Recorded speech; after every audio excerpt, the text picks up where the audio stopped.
Good morning from the greenhouse. Hope you guys are having a wonderful 4th of July. It is going to be a hot one here. News and weather forecast from the greenhouse. It's going to be 88 today. It's currently 82. It feels like 86 though because the humidity is like 74%. So it is going to be warm, and it is definitely going to be warm in here.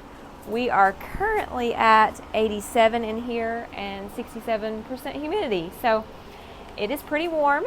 Everything looks amazing out in the flower garden. The sky's blue, a few clouds.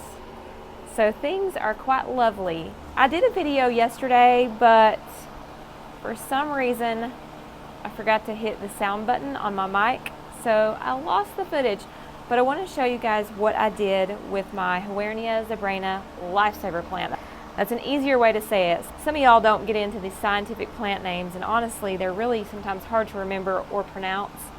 So I'm going to dumb it down a little bit, even for myself, because I prefer that way.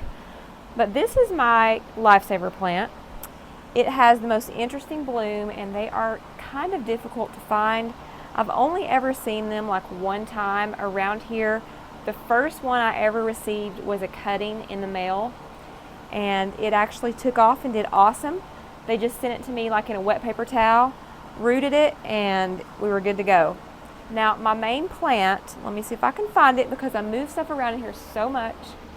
This is my main plant, and I repotted it yesterday. Y'all can see it's in fresh soil. So it had gotten really root bound, and some of it was burnt.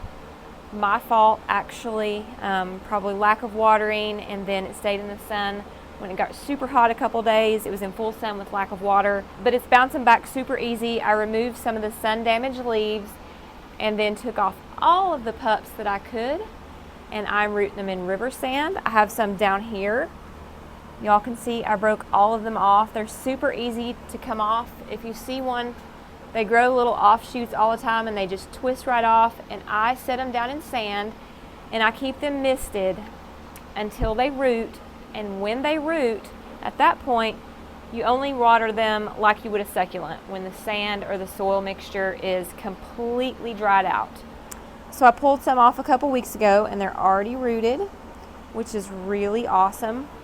Now in my greenhouse, it is pretty much like summer year-round. So they bloom off and on all year. I do heat this greenhouse in the winter with a pellet stove, so that keeps them very happy.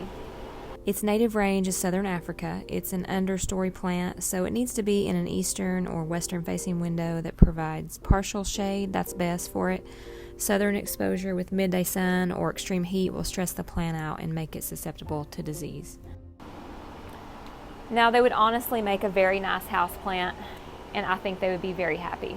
I'm really into propagating, so I will show more of that on my videos. I am actually going to start doing a lot more propagating because I have succulents in here and just all kinds of plants that always have little pups or little offshoots, or leaves break off and they regrow, new growth all the time. And so I'm going to start separating those and putting those in little containers and just using this area for a propagation area, because I love creating new plants, and a lot of people love to just come by and pick up a plant. So I'm going to start working on that, and when I do that, I'll show you guys exactly how I do it. For instance, here's one right here. Y'all see that little pup right there? Now I need to go ahead and remove that and put that in a little pot, and that is what I'm going to do because it will root in the next couple weeks, and I'll have 2 plants at that point. So this is my succulent mixture. I try to keep a mix ready at all times, and this is river sand and potting soil. So you can use scissors to cut these off, but generally they will just twist off. And I'm going to use a clean pair of scissors to cut these off. Now if you see, that's just a clean little cut. All you have to do is just set it right on top of the dirt, and it's ready to start rooting. Now the only process I do to get these rooting is I lightly spray them once a day, and I keep them in an indirect light over there on my plant shelf. You would not want to put something that is trying to root in full sun. So indirect lighting, maybe a little bit of morning sun that is not very harsh, but just an indirect place until they root. And when they root, you want to kind of gradually bring them out into the sun, adding a couple hours of sunlight a day until they're used to it.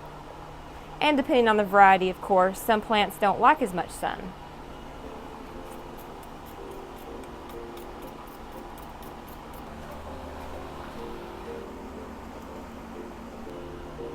Now I use the end of like a fork or a spoon or little plastic knives to label my plants. So sometimes these little cuttings can be easy to forget what they are when they're small. You can't exactly tell what they are. So I'm going to plop that down in there.